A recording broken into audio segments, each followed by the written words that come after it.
Hey guys, for this video, I just want to quickly show you how to break this thing down and fit it into the carry bag there. So you can see this part folds down into several pieces. So on the back here, it just has these bars that kind of just flip around. So you just pull those out and swing it around. Oops. And then you can see that it folds down onto itself like that there. And then it just has a little set screw here that holds it to the telescoping pole. It has this little bracket right here. That's the set screw. So breaks down.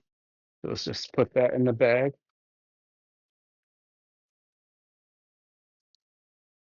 And then, of course, the telescoping pole, it's super easy. Just loosen those.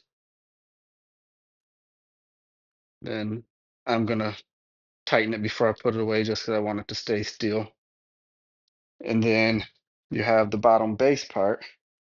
So I'll loosen that. Then just slide it. Super easy. Set it in the bag